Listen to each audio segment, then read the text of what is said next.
নমস্কার, আমার বাংলা নিয়ে আমি অয়ন। একেবারে নিউজ 18 বাংলার খবরের রান্নাঘর থেকে বিভিন্ন ধরনের খবর, জেলার বিভিন্ন সমস্যা এবং আজকের যেটা মূল খবর এই মুহূর্তে প্রথমেই দেখাবো তা হলো চাকরি প্রার্থী যারা তারা দীর্ঘদিন ধর্মতলায় বসে আছেন। এই কয়েকদিন আগে 1000 দিন পালন করলেন এবং সেখানে রাজনৈতিক দলের বিভিন্ন নেতৃত্বের আনাগোনা ছিল। আজকে বিচারপতি অভিজিৎ গঙ্গোপাধ্যায় সল্টলেকে তার বাড়ি থেকেই সেই চাকরি প্রার্থীদের ধর্মতলায় বসে থাকার কেন বসে আছেন প্রশ্ন তুললেন এবং আদালতে যাওয়ার পরামর্শ দিলেন। কেন বসে আছেন, এতদিন ধরে আদালতে যান, আদালতের পরামর্শ নিন। কি বললেন অভিজিৎ গঙ্গোপাধ্যায় দেখুন। যারা এতদিন ধরে রাস্তায় বসে আছে তারা আদালতে এসে ব্যাপারটা তাদের সমস্যাটা তুলে ধরছে না কেন? আদালতে তো এতজন জজ আছেন, এতগুলো বেঞ্চ আছে এবং সেখানে মামলা শোনা হয়। অনেকে তাদের কাছ থেকে উঠে এসে মামলা শুনিয়ে তারা চাকরি নিয়েও চলে গেছেন। এরা বসে আছেন কেন? আমি এটা তো বুঝতে পারছি না এখন। যারা ওখানে বসে আছেন তারা ওখানে বসে আছেন কেন? তারা একটা পিটিশন নিয়ে হাইকোর্টে চলে আসুন না, যে ঘরে তাদের মামলা হবে সেখানে তারা শুনুন কি বলে। আমার তো মাঝে মাঝে প্রশ্ন জাগে, তারা সকলে প্যানেলে আছেন তো বা ওয়েট লিস্টে আছেন তো? এটা আগে ভালো করে তারা দেখুন, আপনারা দেখুন। রাস্তায় বসে থেকে কি হবে? এতদিন ধরে 1000 দিন ধরে রাস্তায় বসে আছে, কেউ শুনবে? কিছু করতে পারবে? তারা কি প্যানেলে আছেন বা ওয়েট লিস্টে আছেন? তার কি কোনো রাইট ক্রিয়েট হয়েছে? বললেন তারা কি কোনো প্যানেলে আছেন, তারা কি ওয়েট লিস্টে আছেন, তারা ভালো করে দেখুন। তার প্রশ্ন যে কেন বসে আছেন। কথা বলবো প্রতিনিধি অর্ণবের সঙ্গে। অর্ণব, আজকে বিচারপতি অভিজিৎ গঙ্গোপাধ্যায় তিনি যেভাবে বললেন, তুমি শুনলে বিষয়টা, তাৎপর্য কতটা এই মুহূর্তে, যেখানে বিক্ষোভকারীরা বলা যায়, ধর্ণাকারীরা বলা যায় 1000 দিন পার করে ফেলেছেন কয়েকদিন আগেই।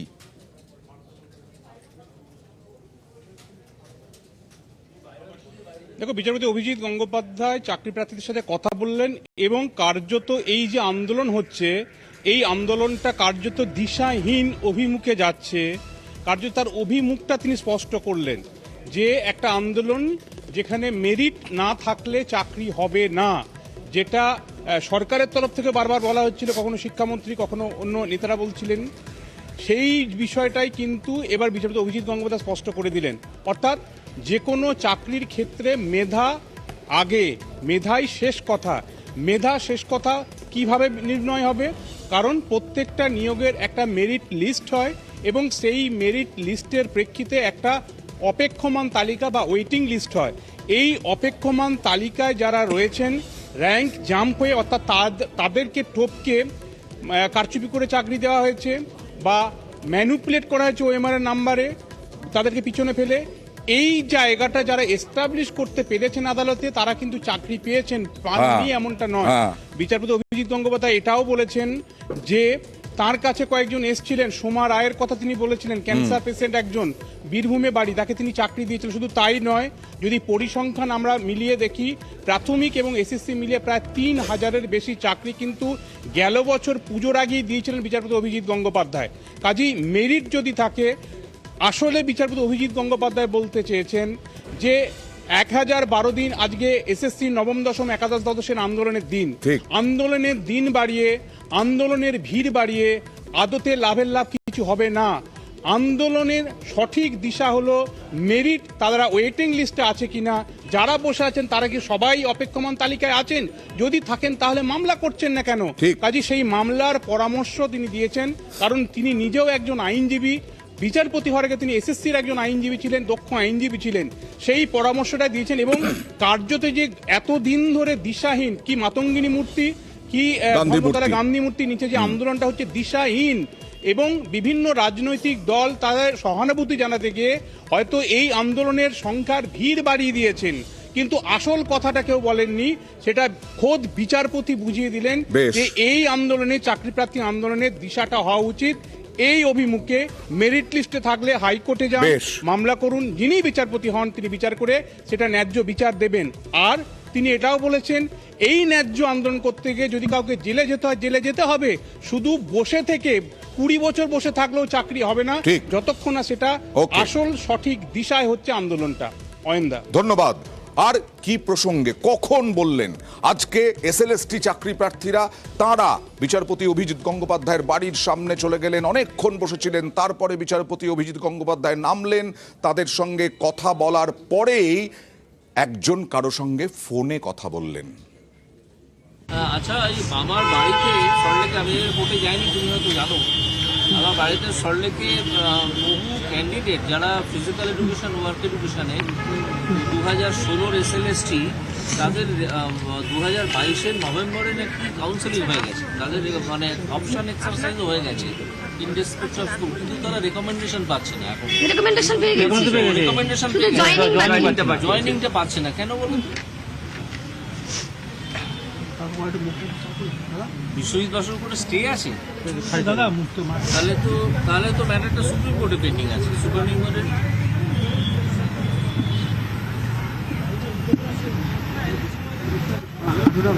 আচ্ছা, তো এটা সুপার নিউমারেরই, তাই না? ঠিক আছে, ঠিক আছে। এখানে প্রায় জনপঞ্চাশ ছাত্র ক্যান্ডিডেট এসছেন, ওখানে প্রচুর পুলিশ বাহিনীও আছে, প্রেসও আছে। আমার সঙ্গে কথা বলতে এসে তো আমি নেমে এসেছি একতলায়, নেমে এসে ওর সঙ্গে কথা বলতে গিয়ে তো আমি শুনছি যে এদের অপশন এক্সারসাইজ হয়ে গেছে, অ্যাপয়েন্টমেন্ট হচ্ছে না। এখন যদি সুপার নিউমারি হয়ে থাকে, ঠিক আছে, আমি ওনাদের সঙ্গে কথা বলছি, আমি জেনে নিলাম। হ্যাঁ হ্যাঁ হ্যাঁ, ঠিক আছে, ঠিক আছে। এই ফোনে কথোপকথন শুনলেন। তারপরে অভিজিৎ গঙ্গোপাধ্যায়, তিন বিচারপতি অভিজিৎ গঙ্গোপাধ্যায়, তিনি কথা বললেন SLST চাকরি প্রার্থীদের সঙ্গে, তাদের আইনি পরামর্শ দিলেন, তাদেরকে হাইকোর্টে লিগাল এইডে যেতে বললেন, কারণ চাকরি প্রার্থীরা বলেছিলেন তাদের কাছে টাকা পয়সা নেই।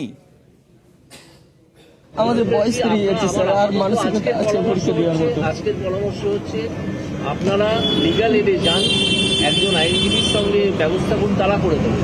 কোনো আইনজীবী আপনারা বলবেন কোনো আইনজীবীকে দিন, আমরা আপনাদের মামলাটা অন্য কোনো আইনজীবীকে দিয়ে পয়সা দিয়ে করতে পারছি না, আপনাদের সব খরচ বহন করবে লিগাল এডে, ঠিক আছে?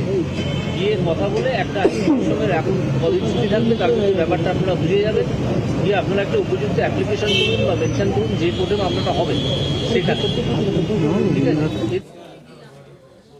এবার চলে যাব খাদ্য বন্টন দুর্নীতি। খাদ্য বন্টন দুর্নীতিতে ইতিমধ্যেই জ্যোতিপ্রিয় মল্লিক গ্রেফতার। জ্যোতিপ্রিয় মল্লিক বনমন্ত্রী, এই সময় প্রথম কোনো মন্ত্রীর দফতরে তল্লাশি ইডির, এবং আজকে বন দফতরে তল্লাশি চালিয়ে, বনমন্ত্রীর দফতরে তল্লাশি চালিয়ে 10 কোটি টাকার ফিক্সড ডিপোজিটের নথি এবং আরও বেশ কিছু নথি উদ্ধার করেছে ইডি। দেখুন।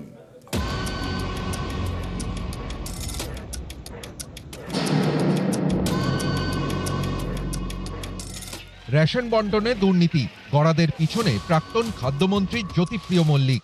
2011 থেকে 2021 প্রায় 1 দশক খাদ্যমন্ত্রী থাকার পর দপ্তর বদলে বনমন্ত্রী হন জ্যোতিপ্রিয়। মঙ্গলবার বনমন্ত্রীর অফিসেই হানা দেয় ইডি। সল্টলেকের অরণ্য ভবনে প্রায় 11 ঘন্টা ধরে তারা তল্লাশি চালায়। এরপরই প্রকাশ্যে একের পর এক চাঞ্চল্যকর তথ্য। ইডি সূত্রে দাবি, বনমন্ত্রীর চেয়ারে বসেও খাদ্য দপ্তরে দুর্নীতি করে গিয়েছেন জ্যোতিপ্রিয় মল্লিক। অরণ্য ভবনেও জ্যোতিপ্রিয়র ঘরে যাতায়াত করতেন বাকিবুর ও তার ঘনিষ্ঠরা। বনমন্ত্রী থাকাকালীনও বেনামে ধান কেনাবেচা করেছেন জ্যোতিপ্রিয়। বনমন্ত্রীর ঘর থেকে উদ্ধার হয়েছে ধান কেনাবেচার বেশ কিছু নথি। এতেই তদন্তকারীদের প্রশ্ন, বনমন্ত্রীর চেম্বারে কেন ধান কেনাবেচার নথি? ইডি সূত্রে এও দাবি, মন্ত্রীর ঘর থেকে উদ্ধার হয়েছে তার স্ত্রী, মেয়ে, নাতির নামে 10 কোটি টাকার এফডির নথি। তল্লাশিতে মিলেছে 2টি বেনামি সম্পত্তির দলিলও। 700 স্ট্যাম্প পেপারও উদ্ধার হয়েছে বলে ইডি সূত্রে দাবি। এর আগে চার্জশিটে ইডি দাবি করে, শুধু ধান কেনার নামে 450 কোটি 31 লক্ষ টাকার দুর্নীতি হয়েছে। প্রাক্তন খাদ্যমন্ত্রী জ্যোতিপ্রিয় মল্লিকের হাত ধরেই হয় এই দুর্নীতি। দুর্নীতিতে প্রত্যক্ষভাবে জড়িত চালকল মালিক বাকিবুর রহমানও। আদালতে ইডির আইনজীবী বলেন, 2টি সংস্থা খুলে কৃষকদের থেকে ধান কেনা হয়। সংস্থার কর্মীদেরকেই কৃষক সাজিয়ে তাদের অ্যাকাউন্টে পাঠানো হতো সরকারি টাকা। এভাবে মোট 50 জন কর্মীর অ্যাকাউন্টে 450 কোটি 31 লক্ষ টাকা গিয়েছে। West Bengal essential commodity supply corporation লিমিটেডের নামে টাকা পাঠানো হয়। লেনদেনের সময় এই সংস্থার ডিরেক্টর ছিলেন জ্যোতিপ্রিয় মল্লিক। এবার সেই জ্যোতিপ্রিয়র বন দপ্তরের অফিসে ইডির হানা। রেশন দুর্নীতিতে এই প্রথম কোনো মন্ত্রীর দপ্তরে হানা ইডির। মঙ্গলবার 11 ঘন্টা ম্যারাথন তল্লাশির পরই জ্যোতিপ্রিয়র বিরুদ্ধে একের পর এক চাঞ্চল্যকর দাবি ইডির। নিউজ 18 বাংলা। এবার আয়কর দফতরের তল্লাশি। বাইরন বিশ্বাস সাগরদিঘি থেকে নির্বাচিত কংগ্রেসের বিধায়ক, তারপরে তৃণমূলে গেছেন। সেই বাইরন বিশ্বাসের বাড়িতে, কারখানায়, বিড়ি কারখানা থেকে আরম্ভ করে স্কুল, হাসপাতাল, সব জায়গায় আয়কর তল্লাশি। এই আয়কর তল্লাশি এখনো চলছে বলে জানা যাচ্ছে এবং বাইরন বিশ্বাসকে জিজ্ঞাসাবাদও করা হচ্ছে। আর এই নিয়ে তৃণমূল, কংগ্রেস এবং বিজেপি কি বলছে প্রথমে দেখা। বাইরন বিশ্বাস এর পরিবার সম্পর্কে যতটুকুটা জানি আমরা, অত বেশি খুব খারাপ কোনো 2 নম্বরই কোনো ইনকামের জায়গাটা নেই। বিজেপি এটা যে কোনো মূল্যে বিধায়কদেরকে আর কি থাক আর না থাক সেটা কিন্তু সেই ইডি, সিবিআই, সিআইডি এই সবগুলো ব্যবস্থাপনা বিভিন্ন ক্ষেত্রে নিয়েছে, এখনো নিচ্ছে। বিজেপির এটা কিন্তু একটা কাজ, এটা কিছু না, এটা হয়রানি সৃষ্টি করা, পুরোপুরিভাবে রাজনীতির প্রতিনিধি সেটা বলা যায়। ভারতবর্ষের যে বিজেপি সরকার উদ্দেশ্য প্রণোদিতভাবে তৃণমূল কংগ্রেসের অথবা যে সমস্ত বিজেপি বিরোধী তাদের বেছে বেছে এগুলো কখনো ইডি, সিবিআই, আয়কর দপ্তর, বিভিন্ন দপ্তরকে জ্বালিয়ে দেওয়া হচ্ছে। এমন করছে এই গদি মিডিয়াকে দিয়ে, কিন্তু শেষে দেখা যাচ্ছে কিছুই নেই, সব খবর। আজকে যে আয়কর দপ্তর এটা হানা দিয়েছে সেটা তো সেন্ট্রাল এজেন্সি, নিশ্চয়ই তাদের কাছে কোনো তথ্য আছে। বিজেপির কোনো ইন্টেনশন নেই, বিজেপি কোনোদিনই প্রভাবিত করে না কোনো কেন্দ্রীয় সংস্থাকে। তৃণমূলে উনি গেলেন কেন? ওকে মানুষ, সাগরদিঘির মানুষ একটা আস্থা জেগে ভোট দিয়েছিল কংগ্রেসের হয়ে। উনি সব মানুষের সঙ্গে বেইমানি করেছেন। বেইমানি করার উদ্দেশ্যটাই একটা, কংগ্রেসের থেকে যে কাজগুলো উনি স্বার্থসিদ্ধি করতে পারতেন না এখানে এসে করছেন, আর তার জন্য আজকে উনি বিপাকে পড়েছেন। বাঁকুড়ার বিষ্ণুপুরে কিরকম সাহস দেখুন, বিট অফিসারকে একেবারে হাতের মুঠোয় নিয়ে একটা বেসরকারি স্কুল দামি দামি গাছ কেটে নিচ্ছে। গাছ চুরি, নদী চুরি, পুকুর চুরি কত চলবে? স্থানীয় বাসিন্দারা অনেক সচেতন, তাঁরা রাস্তায় নামছেন। দেখুন।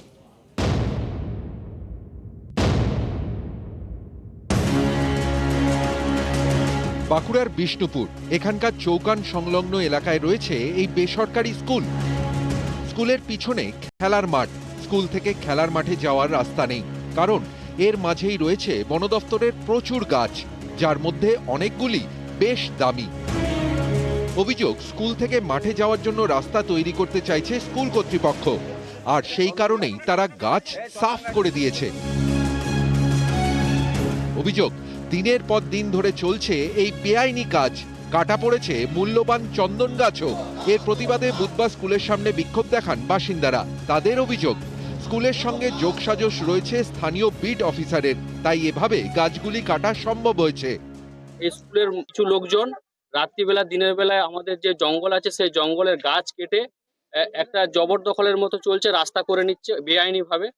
তো এটা আমাদের ঊর্ধ্বতন কর্তৃপক্ষ বিট বাবু আমাদের যে আছে ওনাকে জানানো হয়েছিল, কিন্তু উনি উপযুক্ত মতো স্টেপ নেয়নি, যার কারণে আমরাকে আজকে এই পথে নেমে বিক্ষোভ দেখাতে হচ্ছে। গাছপালা আমাদের আন্ডারের মধ্যে বন কমিটির সৌরক্ষ থেকে যে গাছপালা কেটে নিচ্ছে, তো সেইটার জন্য আমরা অভিযোগ জানাচ্ছি বীরবাবুকে। তো বীরবাবু আমার মনে হচ্ছে যে এর মধ্যে জড়িত আছে, নাহলে সাহস পাচ্ছে না কেন এগিয়ে আসতে। বেসরকারি স্কুলের সামনে বিক্ষোভের খবর পেয়ে সেখানে যান বিট অফিসার। তাকে ঘিরেও তখন শুরু হয় বিক্ষোভ, চলে স্লোগান।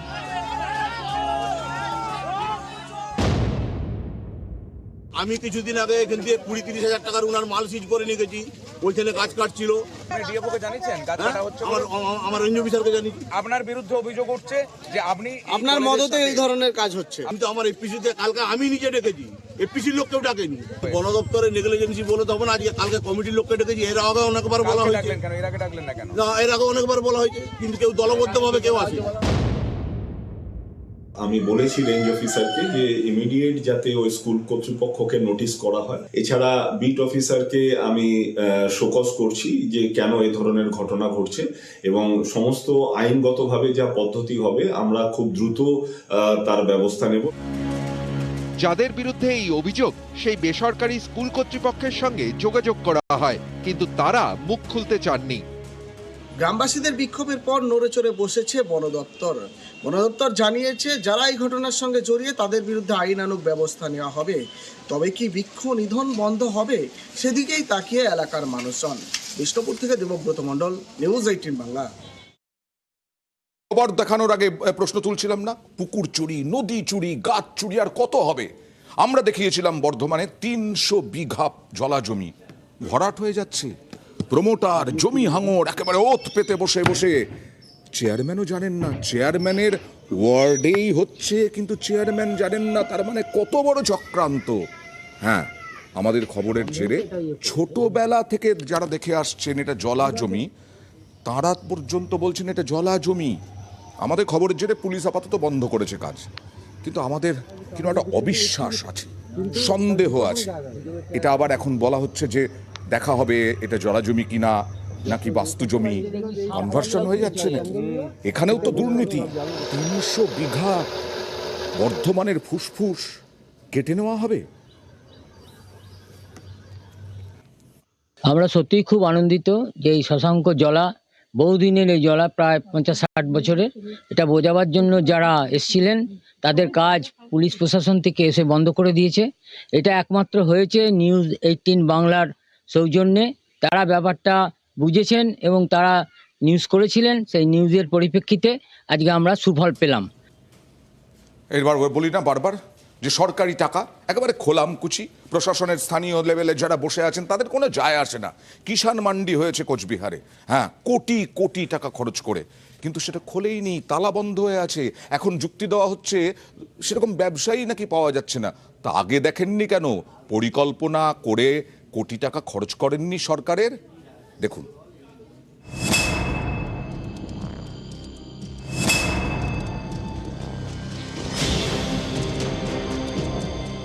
কোচবিহারের দিনহাটা, এখানকার কৃষি মেলা এলাকায় রয়েছে কিষাণ মান্ডি।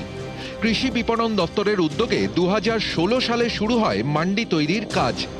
পরের বছরে এই কিষাণ মান্ডির উদ্বোধন হয়। খরচ পড়ে প্রায় 5 কোটি টাকা। এই বিপুল টাকা জলে, কারণ উদ্বোধনের পর থেকেই চালু হয়নি কিষাণ মান্ডি।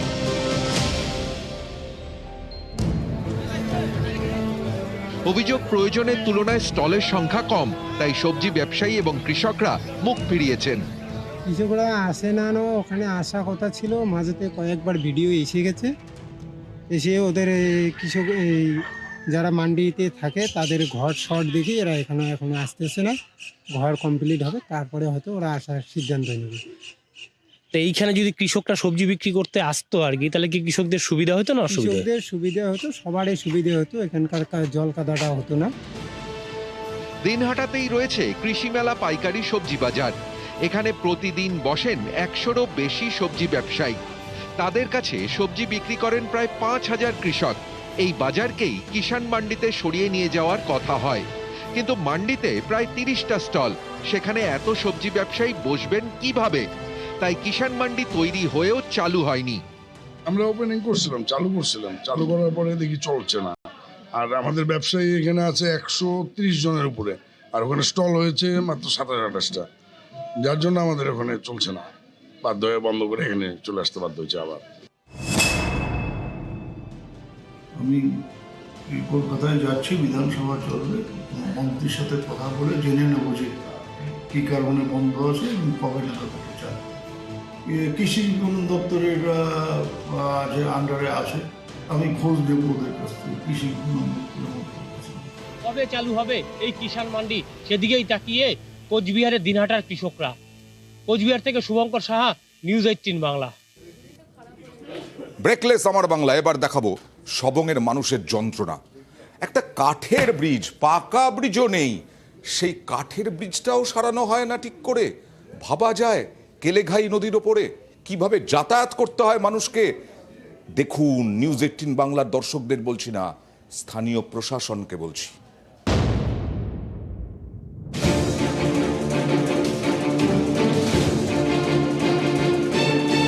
একদিকে পশ্চিম মেদিনীপুরের সবং, অন্যদিকে পূর্ব মেদিনীপুরের ভগবানপুর। মাঝখান দিয়ে বয়ে গিয়েছে কেলেঘাই নদী। দুই পাড়ের প্রায় 10টা গ্রাম পঞ্চায়েত এলাকার বাসিন্দাদের বড় ভরসা এই কাঠের ব্রিজ। সেটাই এখন নড়বড়ে। এই ব্রিজে পদে পদে বিপদ। এদিকে সবংয়ের কাটাখালি, অন্যদিকে ভগবানপুর, মাঝে ব্রিজ। কোথাও ব্রিজের কাঠে ফাটল ধরেছে, কোথাও সরেছে কাঠ। বর্ষার সময় ফুলে ওঠে কেলেঘাই, তখন নদী পারাপারে ভরসা নৌকা, তখন দুর্ভোগের এক শেষ। তাই এই এলাকায় পাকা ব্রিজের দাবি দীর্ঘদিনের। এই বর্ষাতে নৌকাতে যাতায়াত করা হয়, বাকি টাইমে এই পোলের উপর দিয়ে যাতায়াত করা হয়। এমনি ভালোভাবে যাতে মেরামতরা হয়, পাকার ব্রিজ একটা যাচ্ছে, ব্রিজেতে তো অনেক দিন ধরেই চলছে, এই হবে বলে হচ্ছেই না। কাঠের ব্রিজ পারাপার করতে গেলে টিকিট কাটতে হয়, বাইক এবং গাড়ির জন্য আলাদা আলাদা ভাড়া।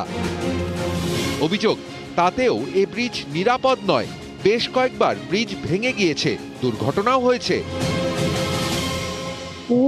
পুল হবে আজ বহুত দিন শুনেছি পুল হবে, কিন্তু কবে যে পুল হবে তাও জানিনি। বর্ষার সময় তো ডুবে যায়, আবার মাঝে মাঝে পুল ভেঙেও পড়ে যায়। সবাই চাইছি ব্রিজটা হোক। ইচ্ছুক জমিদাতাগণ এবং প্রশাসনিক উদ্যোগ, আমাদের পঞ্চায়েত সমিতি, জেলা পরিষদ সর্বপেক্ষী আমাদের অনারেবল মিনিস্টার সাহেবের যে তৎপরতা, তাতে খুব দ্রুততার সহিত পূর্ব এবং পশ্চিম মেদিনীপুর জেলার অবিচ্ছেদ্য মেলবন্ধন কাটাখালীর ব্রিজ দ্রুততার সহিত শুরু হবে, এটাই আমরা। এলাকার মানুষ চাইছে এখানে ব্রিজ তৈরি হোক এবং যাতে তারা এই ব্রিজ দ্রুত পায়, যাতে তাদের অনেক সুবিধা হয় যাতায়াতের ক্ষেত্রে, দুই জেলার যাতে যোগাযোগটা আরো বাড়ে, সেই ক্ষেত্রেও কিন্তু দাবি তুলেছে এলাকাবাসী। যদিও প্রশাসন সূত্রে খবর জমি জায়গার সমস্যা ছিল, সেটা অনেকটাই মিটে গিয়েছে। আগামী দিনে দ্রুততার সঙ্গে কাজ শুরু হওয়ার কথাও ব্লক প্রশাসন থেকে জানানো হয়েছে। সমগ্রের বিধায়ক এই নিয়ে তিনিও কিন্তু উদ্যোগ নিয়েছেন। পশ্চিম মেদিনীপুর থেকে দিগ্বিজয় মালি, নিউজ 18 বাংলা। আইসিডিএস সেন্টার দেখাবো, হ্যাঁ প্রতিদিন দেখাবো, কারণ গরিব মানুষের মেয়েরা ছেলেরা তারা খেতে যায় পুষ্টির জন্য। সেই অঙ্গনওয়াড়ি, দুটো অঙ্গনওয়াড়ির অবস্থা দেখুন। এক জায়গায় খোলা আকাশের নিচে রান্না হচ্ছে, আর যেখানে রান্না করছেন শিক্ষিকা রাধুনী, তার পাশে আবর্জনায় ভর্তি। আর মুর্শিদাবাদের অঙ্গনওয়াড়িও দেখাবো, উত্তর 24 পরগনার অঙ্গনওয়াড়িও দেখাবো। দেখুন,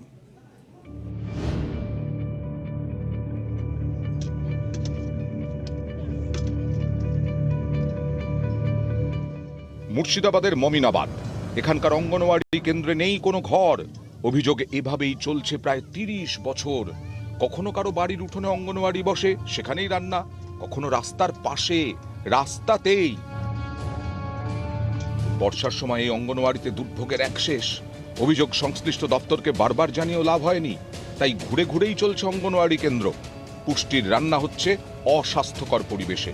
ছেলেপেলে কোনো আশ্রয় পেয়েছে না, কিছু না, কোনো ঘর নাই, কিছু নাই, আমাদের সেন্টার নাই, ছেলেপেলের খুব অসুবিধা হচ্ছে। দিচ্ছে তাই হচ্ছে, ও যদি এক্ষুনি নিষেধ করে তাহলে আর হবে না।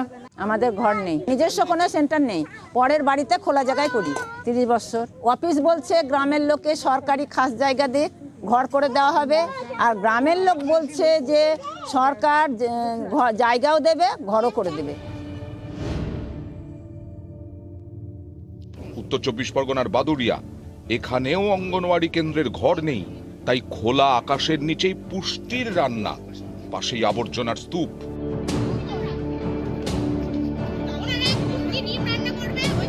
অভিযোগ, অঙ্গনওয়াড়ি কেন্দ্রে দিদিমণি রোজ থাকেন না, থাকলে অঙ্গনওয়াড়ি রাধুনির বাড়ির বারান্দায় পড়াশোনা হয়। মিড ডে মিলের চাল ডাল বিক্রি করে দেওয়ার অভিযোগ উঠেছে দিদিমণির বিরুদ্ধে। উনি বাড়তি চাল ডালগুলো উনি বিক্রি করে দেয়, আমি নিজেই দেখেছি উনি বিক্রি করে দেয়। উনি এখানে তো ঠিক মতো খাবার দাবার দেয়ই না। আরো যদি কিছু বলা হয় উনি বলবে কি যে উপরে জানাতে, আমার কিছু কেউ করতে পারবে না, বাচ্চা কাচ্চা পড়ায় না। উনি সবসময় ফোনে ব্যস্ত, স্কুলের প্রতি ওনার কোনো টান নেই। ঘোষপাড়া স্কুলটা ছিল, সেখান থেকে তুলে দিয়েছে। মেম্বারের হাজার বলা সত্ত্বেও স্কুলটা জায়গা দেয়নি, কিছুই করিনি। টাকা এসেছিল, সে সব টাকা ফিরে গেছে। না পরে বাধ্য হয়ে আমি আমার বাড়িতে এনেছি, এনে এখন দিচ্ছি এইসব নানান কথাবার্তা। গ্রামবাসীদের কাছ থেকে কিন্তু কোনো অভিযোগ আমার কাছে আসেওনি এখনো পর্যন্ত, এবং আমাদের সুপারভাইজাররা রেগুলার ভিজিটে যান, আমরাও যাই। ঠিক আছে, আপনাদের কাছ শুনলাম কথাটা। আর সেন্টারটা কিন্তু রেন্টে চলে, ভাড়ায় চলে। ঠিক আছে, আমি তবুও আপনাদের কাছ থেকে যেহেতু শুনলাম, বিষয়টা আমি দেখছি। নিউজ 18 বাংলা। লোকাল অ্যাডমিনিস্ট্রেশন ভালোই আছে, সবই বলে দেখছি, বিচার বিবেচনা করছি। কি করেন লোকাল অ্যাডমিনিস্ট্রেশন? দেখুন, প্রধানমন্ত্রী গ্রামীণ সড়ক যোজনার রাস্তা দেখাবো। রাস্তা বলা যাবে না ওটাকে, রাস্তা নয়, খাল পেরিয়ে যেতে হয় কোথাও আবার পথশ্রীর রাস্তা একেবারে বেহাল। জেলায় জেলায় রাস্তা ক্ষোভ দেখুন।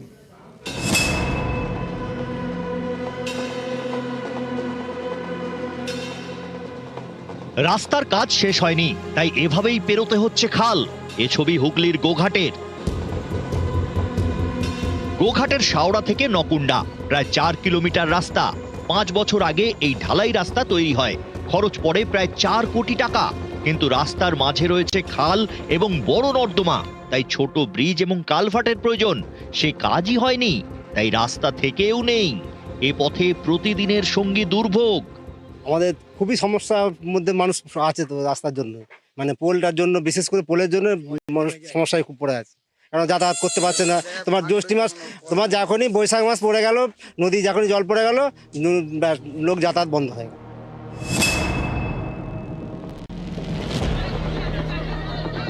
মুর্শিদাবাদের সুতি, এখানে পথশ্রী প্রকল্পের বোর্ড রয়েছে। 1000 মিটার রাস্তার জন্য খরচ প্রায় 36 লক্ষ টাকা। সেই রাস্তার কাজ শেষ হয়নি। এ নিয়েই বহুতালি পঞ্চায়েত এলাকায় তৈরি হয়েছে ক্ষোভ। রাস্তা আটকে বিক্ষোভ দেখান বাসিন্দারা।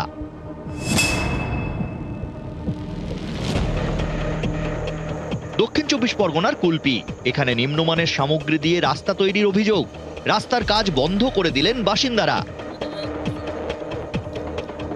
কুলপির করঞ্জলি গ্রাম পঞ্চায়েত, এখানকার দামোদরপুর থেকে ট্যাংরাচর পর্যন্ত প্রায় 3.5 কিলোমিটার রাস্তা দীর্ঘদিন খারাপ। সম্প্রতি এই রাস্তায় সংস্কারের কাজ শুরু হয়েছে, কিন্তু হাত দিয়ে টানলেই উঠে যাচ্ছে পিচ। এ নিয়েই তৈরি হয়েছে ক্ষোভ। গাড়ি গেলে তো একদম কিচ্ছু পাওয়া যাবে না, সব নিম্নমানের মাল ফেলছে, একদম চটি করে মাল দিচ্ছে। সেই জন্য আমরা গ্রামের মানুষ এবং এই রাস্তায় প্রচুর গাড়ি ঘোড়া চলে, প্রচুর মানুষ চলাফেরা করে, সবাইয়ের অসুবিধা দেখে আমরা ওই কাজ আপাতত বন্ধ রেখেছি।